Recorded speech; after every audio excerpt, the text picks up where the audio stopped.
جو کوئی اللہ کا وفادار نہیں وہ کسی کا وفادار ہو ہی نہیں سکتا۔ کبھی کبھار ایسے سبق ہمیں حاصل ہو جاتے ہیں، زندگی بھر اس سبق کو یاد کر کے افسوس ہوتا ہے۔ ایک آدمی کے ساتھ ایسا ہی ہوا، اس کے پاس افسوس کے سوا کچھ نہیں۔ ایک آدمی لندن میں تھا، وہ ملازمت کے لیے ایک جگہ انٹرویو دینے کے لیے گیا۔ اس وقت اس کے چہرے پر داڑھی تھی۔ جو شخص انٹرویو لے رہا تھا اس نے کہا داڑھی کے ساتھ یہاں کام کرنا مشکل ہے، اس لیے یہ داڑھی ختم کرنی ہوگی۔ اب یہ بڑا پریشان ہوا، میں اپنی داڑھی ختم کروں یا نہ کروں۔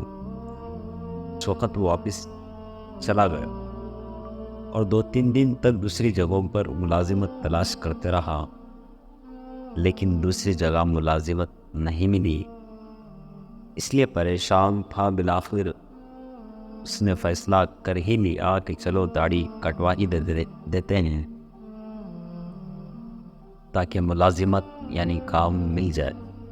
چنانچہ اس شخص نے داڑھی کٹوا دی اور اسی جگہ ملازمت کے لیے پہنچ گیا۔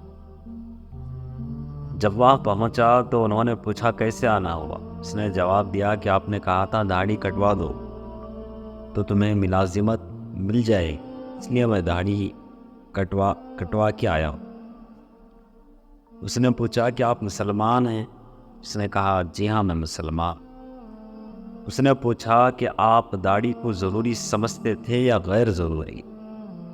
اس نے کہا ضروری سمجھتا تھا اور اسی وجہ سے رکھی تھی۔ اس نے کہا جب آپ جانتے تھے کہ اللہ کا حکم ہے اور اللہ کے حکم کے تحت داڑھی رکھی تھی، مگر اب آپ نے صرف میرے کہنے پر اللہ کے حکم کو توڑ دیا، اس کا مطلب یہ ہوا کہ آپ اللہ تعالیٰ کے وفادار نہیں، اور جو شخص اپنے رب کا وفادار نہ ہو وہ اپنے افسر کا بھی وفادار نہیں ہو سکتا۔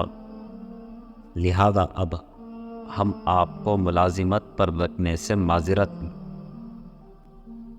خسر الدنیا والآخرہ، نہ دین کی رہے نہ دنیا کی رہے۔